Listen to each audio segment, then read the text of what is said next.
अस्सलाम वालेकुम दोस्तों। स्टेट्स एंड कोड एकेडमी की क्लास 2 में आप सबको खुश आमदीद। पहली वीडियो में हमने सीखा था न्यूमरिक, इंटीजर, करैक्टर और फैक्टर डेटा टाइप्स क्या होते हैं, लेकिन उस डेटा टाइप्स को जब हम एक साथ जमा करते हैं तो बनता है डेटा स्ट्रक्चर। अगर आपको डेटा स्ट्रक्चर समझ नहीं आएगी तो आप आर में कभी भी बड़े डेटा सेट या डेटा फ्रेम पर काम नहीं कर सकेंगे।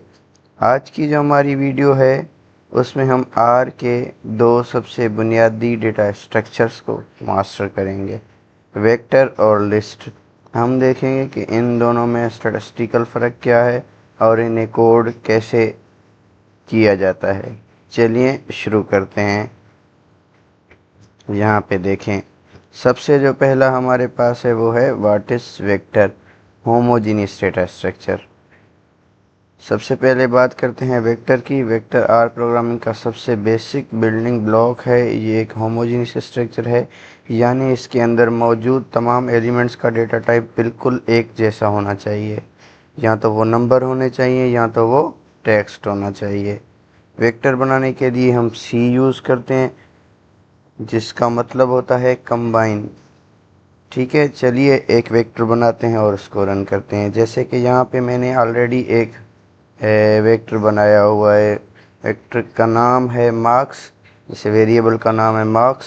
ये सी से इसमें सेव होंगे वेक्टर में वैल्यूज़, और ये हमने 5 स्टूडेंट्स के मार्क्स दिए हैं, 75, 82, 90, 65, 88। अब हम कंट्रोल प्लस इंटर दबाएंगे और मार्क्स देखेंगे तो हमारे पास ये देखें, जो हमने मार्क्स के अंदर वैल्यू सेव की थी वो आ गई। जैसे हम इस पर क्लिक करेंगे तो ये वाला पूरा वेक्टर इस मार्क्स के अंदर सेव हो जाएगा। ठीक है, फिर जब हम इस मार्क्स पे कंट्रोल प्लस एंटर करेंगे तो हमें हमारा आउटपुट मिलेगा। अब हम जब इसका क्लास चेक करेंगे तो हमारे पास क्या आ रहा है, न्यूमेरिक आ रहा है। ठीक है, आपने देखा कि मार्क्स के सारे एलिमेंट नंबर थे, तो आर ने इसे न्यूमेरिक वेक्टर कहा। इसी तरह हम कैरेक्टर वेक्टर भी बना सकते हैं। तो चलें कैरेक्टर वेक्टर के कोड्स देखते हैं। जैसे पहले ऊपर क्या थे, स्टूडेंट्स के मार्क्स थे, अब उन्हीं स्टूडेंट्स के क्या लिखे हुए हैं, नाम लिखे हुए हैं। ठीक है, स्टूडेंट्स वेरिएबल का नेम हो गया। सी आपके पास वेक्टर में वैल्यू सेव करने के लिए होगा। अब डबल कोटेशन में हर स्टूडेंट्स का नाम दिया हुआ है, अली, ज़ैनब, असद, आयशा। अब जब हम इस पूरे वेक्टर को रन करेंगे, ये वाली जो पूरी डेटा है ये सेव हो गया स्टूडेंट में। स्टूडेंट पे जब हम क्लिक करेंगे तो हमारे पास क्या आ गया, आउटपुट आ गया। अब जब हम इसका क्लास चेक करेंगे तो हमारे पास क्या आएगा, करेक्टर आएगा। क्योंकि हमने पिछली वीडियो में सीखा था जो न्यूमेरिक वैल्यूज़ हैं उनके लिए हमारे पास क्लास क्या आता है, न्यूमेरिक आता है। जो क्वालिटेटिव या कैटेगोरिकल वेरिएबल हैं और उनकी क्लास हमारे पास क्या आती है, जो टेक्स्ट में हो, करेक्टर। ठीक है, तो अब आते हैं क्वेश्चन इन वेक्टर। ठीक है, जो मोस्टली यूज़ होता है या एग्ज़ाम में क्वेश्चन पूछते हैं कि अब यहाँ एक बहुत बड़ी गलती यूनिवर्सिटी के बच्चे करते हैं और एग्ज़ाम में पूछी जाती है, अगर हम एक ही वेक्टर में नंबर और टेक्स्ट दोनों मिक्स करके ऐड कर दें तो क्या होगा। ठीक है, चलें चेक करते हैं। हमने एक मिक्स्ड वेक्टर बनाया, सी उसको वेक्टर दिया, ब्रैकेट स्टार्ट। अब 25 एक नंबर है, फिर डेटा साइंस, फिर 45। अब हम इसको रन करेंगे, वेक्टर रन हो जाएगा। इसको चेक करेंगे, वेक्टर में तीनों चीज़ें सेव हो गई। लेकिन जब हम इसका क्लास चेक करेंगे तो हमारे पास क्या आ रहा है, करेक्टर आ रहा है। तो आपने देखा आर ने चुपके से पूरी वेक्टर को करेक्टर बना दिया।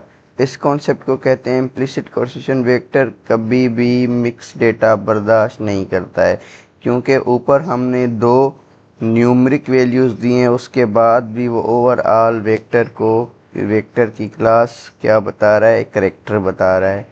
ठीक है, आगे देखते हैं। हाँ, अब अगर हमें मिक्स डेटा करना हो तो इस सिचुएशन में हम क्या यूज़ करते हैं, लिस्ट का यूज़ करते हैं। अब लिस्ट हमारे पास एक हेट्रोजीनियस डेटा स्ट्रक्चर है। वेक्टर क्या था, होमोजीनियस डेटा स्ट्रक्चर था। वो डेटा जिसमें, वो वेक्टर जिसमें या वो डेटा जिसमें वैल्यू सारी सेम होनी चाहिए, जो उनका क्लास है वो सेम होना चाहिए। ठीक है, और لسٹ میں کیا ہے کہ ہیٹروجینیٹی ہے، آپ ڈفرینٹ کلاس کے جو ویلیوز ہیں وہ رکھ سکتے ہیں، مطلب نمبر بھی، ٹیکسٹ بھی، سب کچھ، ٹھیک ہے۔ تو چلیے اس کو دیکھتے ہیں۔ لسٹ ایک ہیٹروجینیس ڈیٹا اسٹرکچر ہے، اس کا مطلب ہے کہ اس میں آپ نمبر، ٹیکسٹ، ویکٹر یا یہاں تک کہ دوسری لسٹ کو بھی مکس کر کے رکھ سکتے ہیں، ٹھیک ہے۔ یہ کمپلیکس ریسرچ ڈیٹا کے لیے بہت یوزفل ہوتا ہے، جہاں پہ ہمیں 2 سے 3 چیزیں ایک ہی جگہ پہ رکھنی ہوتی ہیں، جیسے یہاں پہ اس نے ایگزامپل دیا ہے اسٹوڈنٹ پروفائل۔ اب یہ ایک لسٹ میں پورے اسٹوڈنٹس کا پروفائل لکھ رہا ہے کہ مطلب اس کی آئی ڈی کیا ہے، اس کا نیم کیا ہے، اس کے گریڈ کیا ہیں اور اس کا اسٹیٹس ٹرو ہے۔ اب جب ہم اس کو رن کریں گے اور اسٹوڈنٹ پروفائل پہ کلک کریں گے تو ہمارے پاس اوور آل ڈیٹا آ جائے گی جو ہم نے سیو کی ہے، اسٹوڈنٹ کی آئی ڈی، اسٹوڈنٹ کا نیم، اسٹوڈنٹ کے گریڈ، ٹھیک ہے۔ جب ہم اس اسٹوڈنٹ پروفائل کو رن کرتے ہیں تو آپ کنسول میں دیکھ سکتے ہیں کہ اس میں نمبر بھی ہے، ٹیکسٹ بھی ہے اور پورا ویکٹر بھی موجود ہے بنا کسی ڈیٹا لاس کے۔ اس ٹائپ چیک کرنے کے لیے ہم ٹائپ آف یوز کرتے ہیں۔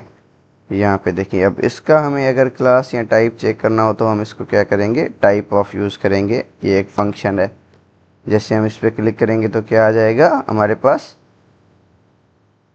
دیکھیں اس کا جو کلاس ہے یا اس کا جو ٹائپ ہے وہ ہمارے پاس آ گیا ہے، لسٹ جو ہم آلریڈی پڑھ رہے ہیں، ٹھیک ہے۔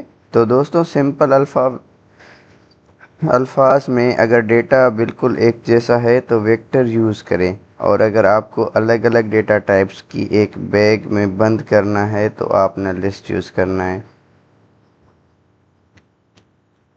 اگلی ویڈیو کلاس 3 ہے، ہم سیکھیں گے ڈیٹا فریم، جو کہ ریئل ورلڈ، ایکسل یا سی ایس وی ڈیٹا پر کام کرنے کے لیے سب سے امپورٹنٹ ٹاپک ہے۔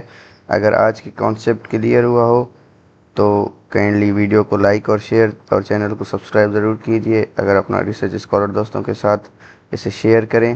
ملتے ہیں اگلی ویڈیو میں، تب تک کے لیے اللہ حافظ۔